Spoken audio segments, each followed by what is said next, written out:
नमस्कार, आप देख रहे हैं जनता टीवी। मैं हूं आपके साथ। हम अंतरपार्टी बुलेटिन की शुरुआत करेंगे एक बड़ी खबर के साथ।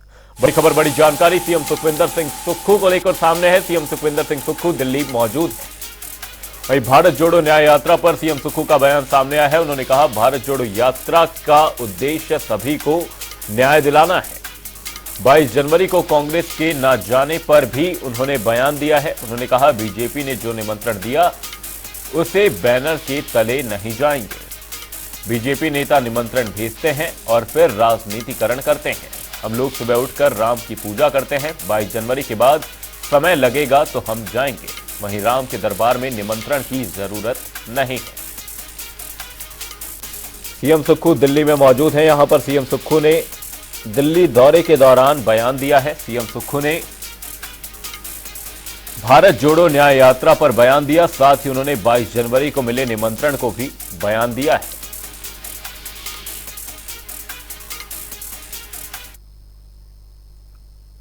बुलेटिन में आगे बढ़ेंगे, रुक करेंगे एक और बड़ी खबर की ओर। बड़ी खबर, बड़ी जानकारी शिमला से सामने। शिमला से इस वक्त की बड़ी खबर, हिमाचल डीजीपी पद से नहीं हटेंगे संजय कुंडू। सुप्रीम कोर्ट ने हाई कोर्ट का ट्रांसफर ऑर्डर रद्द कर दिया है। वहीं कोर्ट के आदेश के बाद डीजीपी के पद पर नियुक्ति हुई है। वहीं एसआईटी जांच के आदेश फिलहाल बरकरार है। ये बड़ी खबर, बड़ी जानकारी शिमला से सामने। हिमाचल डीजीपी पद से संजय कुंडू नहीं हटेंगे। सुप्रीम कोर्ट ने हाई कोर्ट का ट्रांसफर ऑर्डर रद्द कर दिया है। वहीं कोर्ट के आदेश के बाद डीजीपी पद पर नियुक्त हुए हैं। वहीं एसआईटी जांच के आदेश लगातार बरकरार। हिमाचल डीजीपी पद से नहीं हटेंगे संजय कुंडू। इस वक्त की बड़ी खबर, बड़ी जानकारी।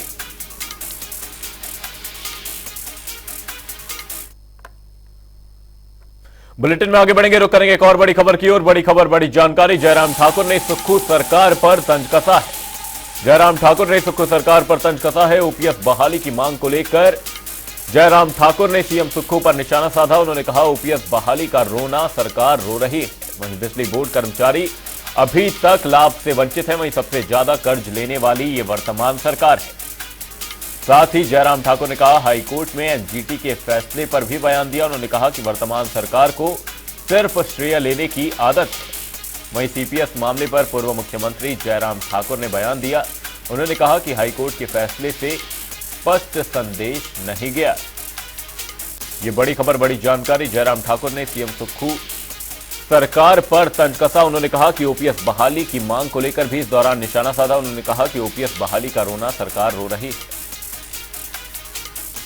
देखिए, उसमें मैं हाईकोर्ट के मामले में ज्यादा मैं बोलना नहीं चाह रहा हूं। इसलिए नहीं बोलना चाह रहा हूं कि अभी मामला लंबित है। लेकिन हाईकोर्ट के इस निर्णय से कोई संदेश कहीं भी किसी भी आदमी को जो है वो ठीक तरह से नहीं गया है। इस बात को लेकर के मैं जरूर कहना चाहूंगा। मैं उस पर कोई टिप्पणी नहीं कर रहा हूं, लेकिन एक संवैधानिक व्यवस्था के अंतर्गत सारी व्यवस्थाएं चलती है। चाहे वो विधानसभा है, चाहे लोकसभा है, चाहे वो हमारी जुडिशरी है। एक लोकतांत्रिक व्यवस्था के मुताबिक हम नागरिक होने के नाते हमारा भी अधिकार है बोलने के लिए। और उसमें ऐसा नहीं है कि हम जुडिशरी के खिलाफ बोल रहे हैं। हम एक व्यवस्था के मुताबिक जो चीजें, जब सुप्रीम कोर्ट की जजमेंट ऑलरेडी उसमें है और सुप्रीम कोर्ट से ऊपर तो हाई कोर्ट नहीं हो सकता है। इस बात को स्पष्ट होने की आवश्यकता मुझे लगता है कि हम सबको है। और उसके बावजूद भी समय पर जजमेंट नहीं आना और लंबित करना और जजमेंट में इतना कंफ्यूजन क्रिएट करना, ये सारी चीजों को लेकर के एक प्रश्न चिन्ह खड़ा होता है जो पीड़ा देता है, सबको देता है। और स्वाभाविक रूप से आज चौक चौराहे का चर्चा का विषय बना हुआ है। मैं इससे ज्यादा कुछ नहीं कहना चाह रहा हूं। हिमाचल प्रदेश मंत्रिमंडल की बैठक प्रदेश सचिवालय शिमला में हुई। बैठक की अध्यक्षता मुख्यमंत्री सुखविंदर सिंह सुक्खू ने की। साथ ही इस बैठक में उप मुख्यमंत्री मुकेश अग्निहोत्री समेत मंत्रिमंडल के सदस्य भी मौजूद रहे। हालांकि इस दौरान कैबिनेट मंत्री हर्षवर्धन चौहान और रोहित ठाकुर, साथ ही आदित्य सिंह मीटिंग में उपस्थित नहीं रहे। वहीं कैबिनेट बैठक में एक्साइज और टैक्सेशन विभाग के बाइफर्केशन और प्रदेश में लड़कियों की शादी की उम्र 21 साल तक करने और गेस्ट फैकल्टी के आधार पर 2600 शिक्षकों की भर्ती पर मंजूरी दी गई।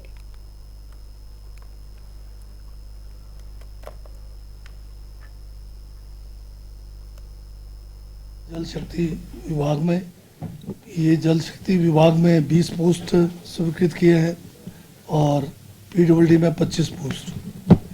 एक जो है फिल्म पॉलिसी भी जो है उसका आज जो है कैबिनेट ने मंजूरी दी है, जिसमें जो फिल्मों की शूटिंग के लिए जो हमारे प्रोड्यूसर्स आते हैं उनको जो है यहाँ पर अलग अलग जगह से जो परमिशंस वगैरह लेने में काफ़ी दिक्कतें आती रही है।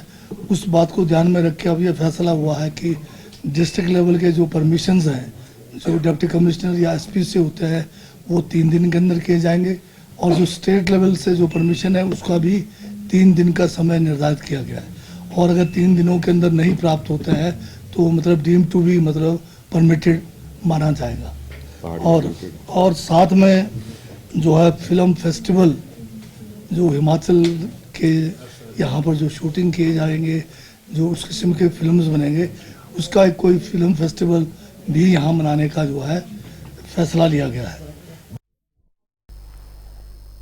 अंडर 18 जूनियर आइस हॉकी राष्ट्रीय प्रतियोगिता का आयोजन केंद्र शासित प्रदेश लेह लद्दाख में होने जा रहा है। इस प्रतियोगिता की शुरुआत 14 जनवरी से शुरू होगी, जिसमें कुल 6 टीमें हिस्सा लेने वाली हैं। इस प्रतियोगिता के लिए हिमाचल की टीम शिमला से 12 जनवरी को रवाना हुई। इस बार शिमला से संबंध वाले प्रणवत सिंह भी आइस हॉकी टीम हिमाचल का हिस्सा होंगे। शिमला में आइस स्केटिंग के औसतन 50 सत्र ही आयोजित हो पाते हैं, जो बहुत कम है। इसके बावजूद भी शिमला से किसी खिलाड़ी का टीम का भाग बनना बेहद गौरव का विषय है। यहाँ पे सिर्फ अंडर 18 टूर्नामेंट का आयोजन किया जा रहा है जो कि नेशनल इवेंट है और यहाँ पे 6 टीम्स पार्टिसिपेट करेंगी और इसी में से हम जो प्लेयर्स निकलेंगे उसको एशियन ओशियाना चैंपियनशिप के लिए निकालेंगे, शॉर्टलिस्ट करेंगे। विकसित भारत संकल्प यात्रा पांवटा साहिब के रामलीला मैदान में पहुंची। केंद्रीय वाणिज्य और उद्योग राज्य मंत्री सोम प्रकाश ने कार्यक्रम में शिरकत की। उन्होंने ग्रामीणों को संबोधित करते हुए कहा कि जिस गति से भारत हर क्षेत्र में प्रगति कर रहा है तो भारत वर्ष 2047 से पहले विकसित देश बन जाएगा। संकल्प यात्रा के संबंध में आज पांवटा साहिब आने का मौका मिला। इसका मतलब है कि लोगों को सेंट्रली स्पॉन्सर्ड स्कीमां का जानकारी हो, जो इनका फायदा ले सके। जिन्होंने फायदा नहीं लिया उनको प्रेरित करके इसका फायदा लें और देश 2047 तक विकसित भारत बने और सभी लोग इसको अपना अपने जो नागरिक हैं, जो यहाँ के शहरी हैं, अपना अपना फर्ज निभाएं, देश को विकसित राष्ट्र बनाने के लिए योगदान डालें। हिमाचल प्रदेश के सरकारी अस्पतालों में अब एक बार फिर से कृष्णा लैब की सेवाएं शुरू हो गई हैं, जिससे प्रदेश के सरकारी अस्पतालों में अब मरीजों को राहत मिली है। बीते 2 दिनों तक बिलों का भुगतान न होने के चलते कृष्णा लैब के द्वारा एक्सरे और अन्य बीमारियों के टेस्ट की सुविधा बंद कर दी गई थी, जिसके चलते मरीजों को निजी लैब का रुख करना पड़ रहा था। ऐसे में प्रदेश सरकार के द्वारा कृष्णा लैब प्रबंधन के साथ बातचीत की गई और अब कृष्णा लैब ने सभी सरकारी अस्पतालों में अपनी सेवाओं को शुरू कर दिया है।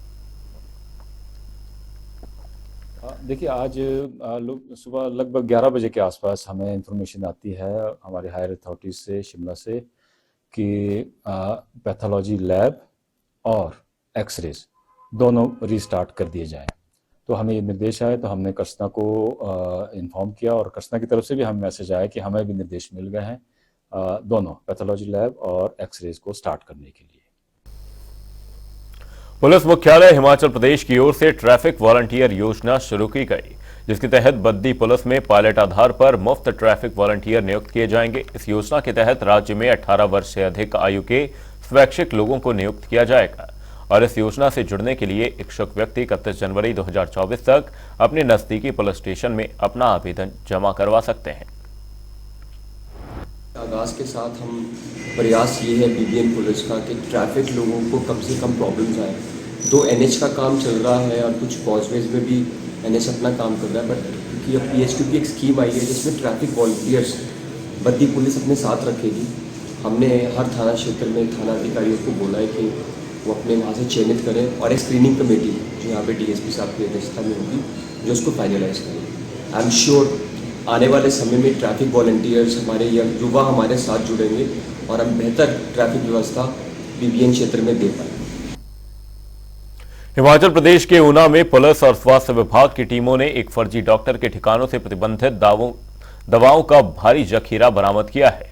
आरोपी डॉक्टर पिछले 30 सालों से ऊना जिले के मदनपुर में अपना क्लिनिक चला रहा था, जहां आरोपी स्थानीय लोगों को डॉक्टर के तौर पर प्रतिबंधित दवाइयां देता था।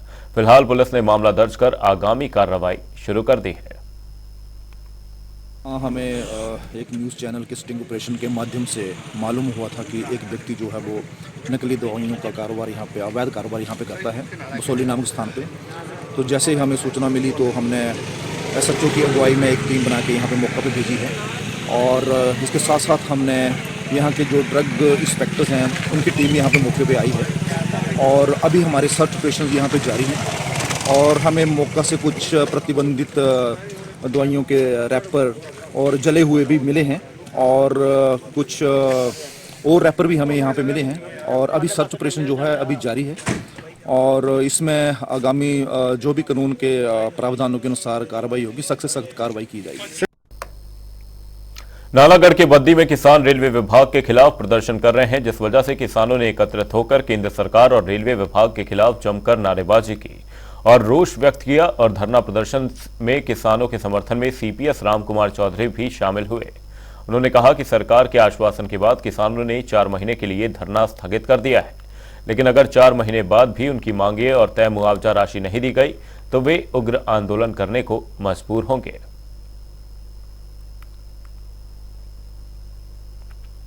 हमारे मौजा सिंधोड़ी, मौजा हरिपुर सिंधोड़ी, चकजंगी, कल्याणपुर, लंडियाड़, बद्दी, शीतलपुर, केंदुआल, इन सब मौजाज का जो पिछली सरकार थी उसने हमारे साथ नाजायज़ तौर पे जो है हमारे रेट्स को कम किया है। अभी मैंने तहसीलदार से जब ये रेट डिसाइड हुए, उन रेट्स का मैंने एक खाका उनसे मंगवाया कि उस समय क्या वैल्यूएशन थी, 16, 17, 18, 19, 20, 21 में ये जो हुआ 3 साल का गवर्नमेंट का होता है, 3 साल की एवरेज वैल्यू लेके जो है उसका डिवाइड करते हैं। तो हमारी अगर हरिपुर सिंधोड़ी मौजा की बात करूं तो उसमें 16-17 में इसकी वैल्यू जो है पर बिघा 48,07,000 समथिंग थी, और अगर ये 3 साल की वैल्यूएशन हम इसको कैलकुलेट करते हैं तो उसकी 2449 रुपये पर बिघा प्रति मीटर बनती है, और जो इन्होंने रेट दिया है वो दिया है 900 रुपये। लाहौल में इस समय जबरदस्त शीतलहर का प्रकोप देखने को मिल रहा है। यहां नदी, नाले, झरने, रास्ते, पहाड़, हर तरफ सिर्फ बर्फ ही बर्फ नजर आ रही है। बहते नाले हों या पहाड़ से गिरते झरने या फिर टपकती पानी की बूंदें, सब मोटे कठोर बर्फ में तब्दील हो चुकी हैं। देखिए खास रिपोर्ट।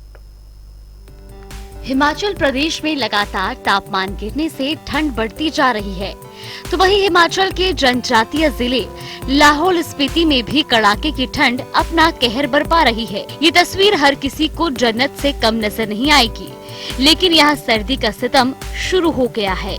पारा -15 डिग्री तक लुढ़क चुका है। सड़क मार्ग बर्फबारी के कारण बंद हो चुके हैं। लाहौल घाटी में सुबह और शाम के समय तापमान माइनस में जाने के चलते लोगों की भी मुश्किलें बढ़ गई हैं।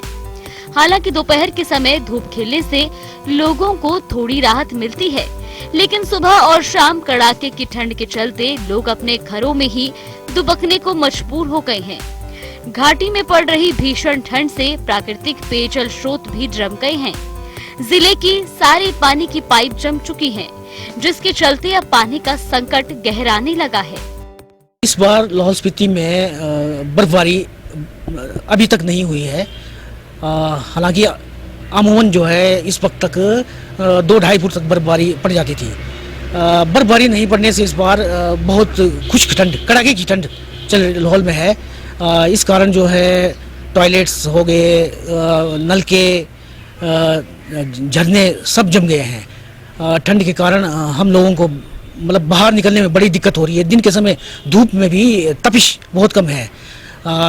इस बार जो है लाहौल में न्यूनतम तापमान जो है -15 डिग्री तक नीचे लुढ़क गया है, लेकिन कोकसर जैसे है, लोसर है, जो हाइट पे गांव है, वहां तो -20 से 25 तक डिग्री नीचे चला गया है।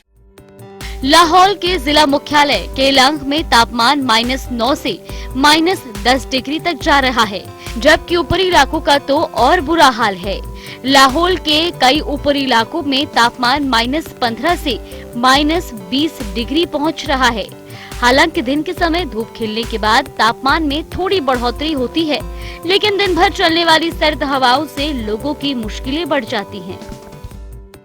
आजकल लाहौल घाटी में ठंड अत्यधिक हो गई है, क्योंकि सुबह शाम टेम्परेचर बहुत डाउन होने के कारण टेम्परेचर -15 तक पहुंच गई है, जिस कारण से हमें बहुत समस्या आ रही है।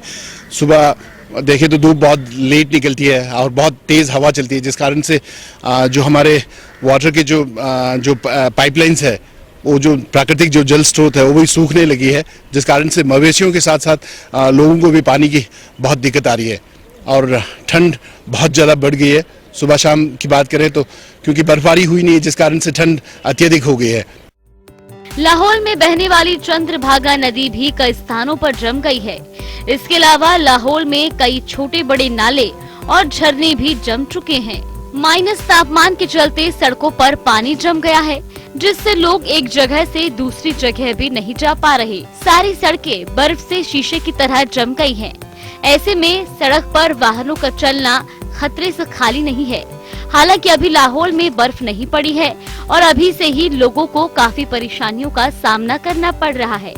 बर्फ पड़ने के बाद तो सारी सुविधाएं भी ठप पड़ जाएंगी। कुल्लू से जनता टीवी के लिए मनमिंदर अरोड़ा की रिपोर्ट। सोलन में डीसी मनमोहन शर्मा की अध्यक्षता में पेंशनर संघ के पदाधिकारियों के साथ जेसीसी की बैठक का आयोजन किया गया, जिसमें जिला के सभी पेंशनरों ने हिस्सा लिया। इस दौरान बैठक में पेंशनरों को समस्याओं के बारे में उनसे जानकारी हासिल कर उसके जल्द से जल्द निपटारे का आश्वासन दिया।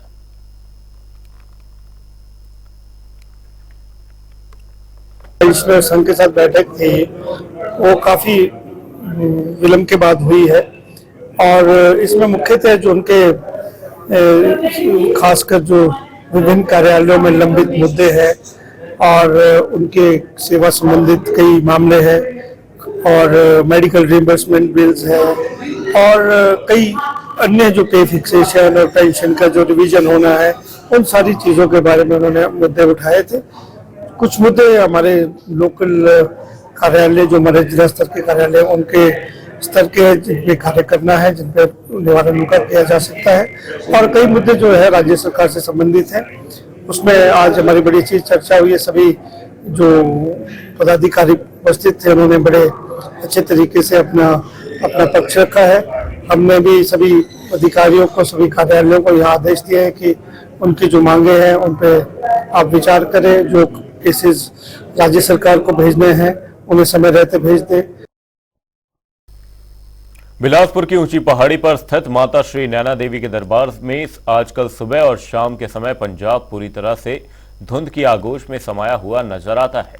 धुंध की सफेद चादर में ढके पंजाब की वीडियो सोशल मीडिया पर खूब वायरल हो रही है। ऐसे मनमोहक दृश्य को देखकर लगता है मानो पूरे पंजाब के ऊपर बादल ही बादल छा गए हों।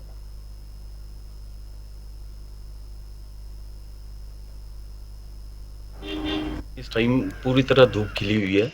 हमारे पहाड़ी के क्षेत्रों में पूरा धूप से बिल्कुल साफ मौसम है और जो नैना देवी से वीडियो आ रहे हैं वो आ रहे हैं कि पंजाब में पूरी धुंध फैली हुई है। एक जैसे सफ़ेद चादर होती है वैसे पूरा चादर बिछी हुई है।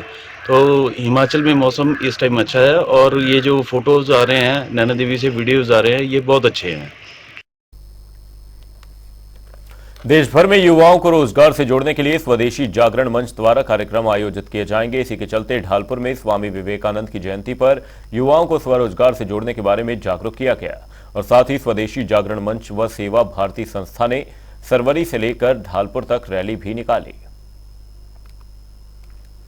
पूरे देश में चाइनीज वस्तुओं का और अनेक प्रकार के विदेशी वस्तुओं का व्यापार डे बाय डे बढ़ता जा रहा है। रोजगार की समस्या अपने आप में विकराल समस्या बनती जा रही है।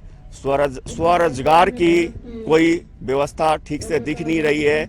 इन समस्याओं को उजागर करने के लिए आज स्वदेशी जागरण मंच के तत्वावधान में स्वावलंबी भारत अभियान के तहत आज ढालपुर में कुल्लू अखाड़ा बाजार से होकर ढालपुर तक रैली का आयोजन किया गया।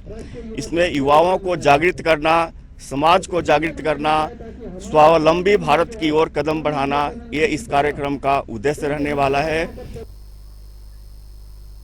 बुलेटिन में फिलहाल के लिए सिर्फ इतना। जय गणेश। जनता टी पर खबरों का सिलसिला रहेगा जारी। तब तक के लिए नमस्कार।